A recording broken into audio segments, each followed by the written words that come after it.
Hola, bienvenidos nuevamente a la serie de los principios de fe. Hoy vamos a hablar sobre uno de los temas más importantes de la Biblia, la gracia de Dios. La gracia es un concepto extraño a la naturaleza humana. Estamos acostumbrados a visualizar algo, usar nuestras fuerzas para alcanzarlo, y una vez atingido el blanco, disfrutamos el sabor de la victoria. Nos sentimos realizados cuando alcanzamos algo bueno por nuestros propios méritos. Por ejemplo, un alumno estudioso al lograr un 10 en su examen puede decir: yo estudié y merecí el 10. Un empresario muy exitoso puede decir: yo supe administrar bien mi negocio, por eso tuve éxito. Es verdad que la bendición de Dios es determinante para el éxito, aún de los impíos. Pero de cualquier forma, en las realizaciones de la vida está presente el mérito humano. La persona que estudió muchas horas podrá decir que mereció el 10. En la vida social funciona el sistema de la meritocracia, pero con el asunto de salvación, la meritocracia no se aplica. Nadie merece la salvación. Ninguna persona que llega al cielo podrá decir: estoy aquí porque lo merecí. En el plan de la salvación, todo merecimiento, toda la gloria es destinada apenas a una persona: Jesús. Efesios 2:8 dice: porque por gracia sois salvos por medio de la fe, y esto no es de vosotros, pues es don de Dios. Ese es el texto básico para nuestro estudio. Él nos dice que la salvación es por gracia. Pero ¿cuál es el origen de la gracia? Es el amor de Dios. ¿Por qué Dios salva pecadores? Porque Él ama pecadores. Pero el amor de Dios no es un juego de palabras.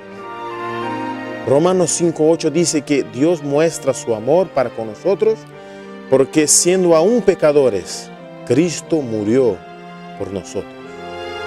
Y Juan 3:16 dice que de tal manera amó Dios al mundo que ha dado a su Hijo unigénito para que todo aquel que en Él cree no se pierda, mas tenga vida eterna. Dios realmente nos ama. Ese hecho ha sido probado y demostrado en la cruz. Pero la manifestación del amor de Dios no terminó en la cruz. El amor de Dios continúa manifestándose a través de la gracia. La gracia es la manifestación concreta del amor de Dios. Existe la gracia común, derramada sobre todos.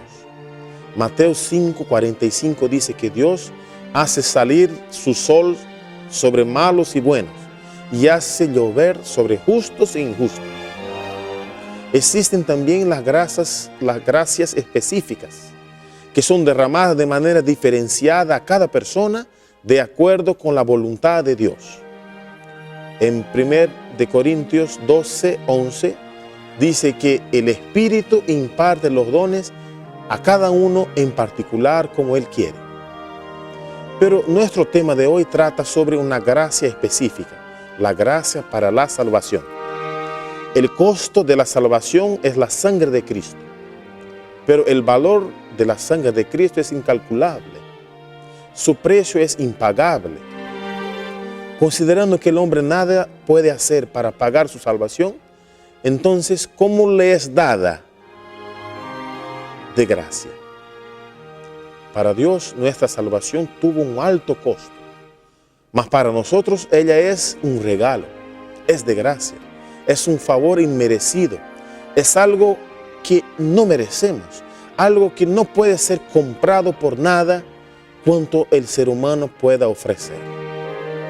El favor divino, la gracia de Dios derramada sobre nosotros mediante Jesucristo, es demasiado precioso para cambiarlo por cualquier obra supuestamente meritoria del hombre finito y sujeto a error. El hombre no tiene nada en sí mismo. El talento más exaltado no se origina en el hombre, sino que es el don de su Creador. Y no puede comprar nada de Dios. El oro, la plata no pueden comprar el favor de Dios.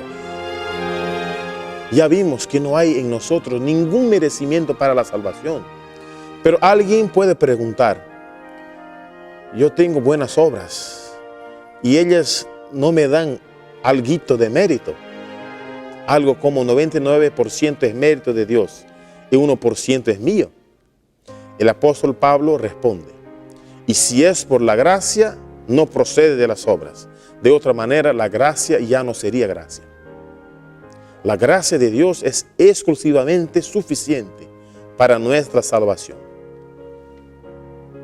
Es únicamente por la gracia, el don gratuito de Dios en Cristo, que somos salvos. La salvación es 100% gratuita. En otras palabras, en la salvación no hay ni una victoria, ni un progreso que el hombre pueda atribuir a sí mismo. Primera de Corintios 4:7 dice, pues ¿quién te concede alguna distinción? ¿Qué tienes que no hayas recibido? Y si lo recibiste, ¿por qué te jactas como si no lo hubieras recibido? Vamos a dirigir la pregunta así a nosotros. ¿Qué tengo de bueno que originalmente es mío? Nada. La Biblia dice, toda buena dádiva y todo don perfecto proviene de lo alto y desciende del Padre de las luces, en quien no hay cambio ni sombra de variación. En las cosas espirituales, todo lo bueno que tengo, todo el bien que hago, procede del Padre de las luces. Existen las buenas obras, sí, y son necesarias, pero las buenas obras no son iniciativa nuestra. Efesios 2:10 dice, porque somos hechura de Dios, creados en Cristo Jesús para hacer las buenas obras que Dios preparó de antemano para que anduviésemos en ellas. Todo lo bueno que hago pasa por los canales de mi cuerpo, pero el estímulo original para hacer el bien proviene de Dios. Hacer el bien viene de Dios. Dios sabe cuáles son las obras que yo debo hacer porque Él ya las preparó de antemano. Por lo tanto, las buenas obras que yo hago no provienen de mí, sino de Dios. La gracia de Dios es todo para nosotros. Ella no solamente es suficiente, ella es abundante. El apóstol Pablo hizo una comparación entre la gracia y el pecado. Nosotros vivimos en un mundo pecaminoso, en que se ve depravación, miseria y violencia por todas las partes. Pero Pablo entendió que la gracia es más abundante que el pecado. Observe lo que él dice. Pero el don no es como la ofensa, porque si por la ofensa de aquel uno murieron muchos, ¿cuánto más abundaron para muchos la gracia de Dios y la dádiva por la gracia de un solo hombre, Jesucristo? La ley entró para agrandar la ofensa, pero en cuanto se agrandó el pecado, sobreabundó la gracia. Cuando recibimos la gracia, adquirimos poder para hacer lo que por nuestras fuerzas jamás conseguiríamos hacer. No tenemos fuerza en nosotros mismos para obedecer a Dios, mas por medio de la gracia de Cristo podemos realizar todo lo que Dios requiere. Sin la gracia de Cristo, el pecador está en una condición desvalida. No puede hacer nada por sí, pero mediante la gracia divina se imparte al hombre poder sobrenatural. Mediante la comunicación de la gracia de Cristo, el pecado es discernido en su aborrecible naturaleza y finalmente expulsado del templo del alma. Mediante la gracia somos puestos en comunicación con Cristo para ser asociados con Él en la obra de salvación. Un pensamiento interesante dice lo siguiente: la gracia es un atributo de Dios puesto al servicio de los seres humanos indignos. Nosotros no la buscamos, sino que fue enviada en busca nuestra. Nosotros naturalmente no tenemos la iniciativa de buscar a Dios, pero Él se interesa por nuestra salvación y por eso Él crea medios por los cuales su gracia puede ser impartida. Los medios de gracia son los instrumentos usados por Dios para que nos acerquemos y seamos más dependientes de Él. La Iglesia Católica entiende que los medios de gracia son los 7 sacramentos, considerados dones de Cristo a través de la Iglesia, que es la que imparte la gracia. En el concepto católico, los ritos, las ceremonias y aún las cosas usadas en ellos, como el pan y el vino, son considerados medios de gracia. Nuestra posición es diferente a la posición católica. Creemos que la gracia no es impartida exclusivamente por la Iglesia, pero directamente por el Señor a toda la humanidad. Los medios de gracia son los recursos empleados por Dios para derramar gracia sobre sus hijos. No hay virtud en los propios medios y nosotros también no tenemos ningún mérito por recibirlos. Existen diversos medios que Dios usa para impartir gracia sobre nosotros. Ahora vamos a hablar sobre algunos de ellos. 1. La oración. La Biblia dice, orad sin cesar. ¿Qué significa orar sin cesar? Significa estar conectado a Jesús en pensamiento en todos los momentos. El propio Cristo nos aconseja estar vigilantes y en oración. Velad y orad para que no entréis en tentación. La oración es el aliento del alma, es el secreto del poder espiritual. No puede ser sustituida por ningún otro medio de gracia y conservar, sin embargo, la salud del alma. La oración pone el corazón en inmediato contacto con la fuente de la vida y fortalece los tendones y músculos de la experiencia religiosa. 2. Las reuniones en la iglesia. Actualmente hay muchos que se dicen cristianos, pero no quieren ir a la iglesia. Ellos están desperdiciando un excelente medio de gracia. La Biblia dice, no dejemos de congregarnos como algunos tienen por costumbre. Más bien, exhortémonos y con mayor razón cuando veis que el día se acerca.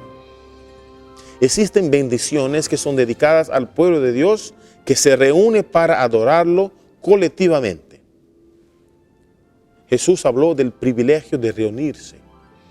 Él dijo, porque donde 2 o 3 están congregados en mi nombre, allí estoy yo en medio de ellos. 3.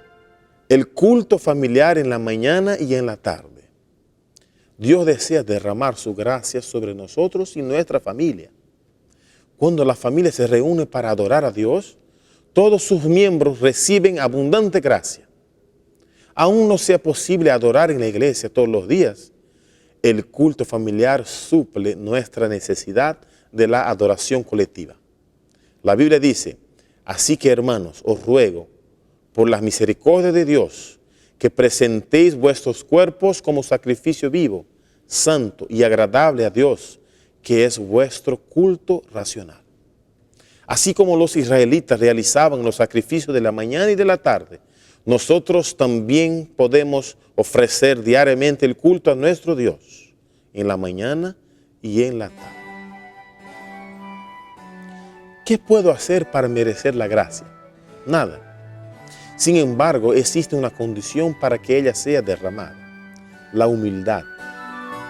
La persona más sencilla, el más iletrado, como también el intelectual más refinado, necesitan humillarse delante de Dios. La Biblia dice que el Señor resiste a los soberbios, pero da gracia a los humildes. La humildad acá no tiene nada que ver con la pobreza material, la falta de escolaridad o la ignorancia intelectual. Humildad es la disposición de recibir algo inmerecido, de recibir un favor. El apóstol Pablo hizo una experiencia interesante con el Señor. Él tenía un aguijón en la carne que le incomodaba mucho y él pidió 3 veces para ser curado, pero Dios se rehusó a quitarle el problema. En cuanto a esto, 3 veces he rogado al Señor que lo quite de mí y me ha dicho, bástate mi gracia, porque mi poder se perfecciona en tu debilidad. Por tanto, de buena gana me gloriaré más bien en mis debilidades, para que habite en mí el poder de Cristo. Pablo aprendió a depender totalmente de la gracia de Dios. Muchas veces él estuvo en situaciones en que sus habilidades no le servían de nada, pero él confiaba en el Señor y sus necesidades eran suplidas, a veces de forma milagrosa. Cuando él estaba encarcelado, enfermo y sin fortuna, él pudo decir: todo lo puedo en Cristo que me fortalece. Queridos amigos, necesitamos aprender a depender de Jesús. Él es el autor y consumador de nuestra fe. Sin Él nada podemos hacer. Yo soy débil, pero Jesús es mi fortaleza y eso me llena de esperanza. Doy gloria a Dios por eso, porque su gracia es suficiente y poderosa para salvarme. Que esta verdad sea entronizada en nuestros corazones, que tengamos la seguridad de que alguien nos ama y nos bendice, aún sin merecerlo, y que esa convicción nos llene de gratitud y de alegría. Yo les invito ahora a orar al Señor. Querido Padre, te agradecemos por tu infinita gracia, que es suficiente para nuestra salvación. Te agradecemos por los medios de gracia que tú colocas a nuestra disposición para bendecirnos. Y ahora te pedimos que nos enseñes a depender completamente de ti. Te lo pedimos en el nombre de Jesús. Amén. Sublime gracia del Señor, de muerte me libró. Perdido fui, me rescató. Fui ciego, me hizo ver. Mi corazón enterneció, mis dudas disipó. Preciosa fue la hora en que rendí mi vida a Él. Jesús promete darme el bien, confío siempre en Él, mi protector y guía fiel, me llevará al hogar.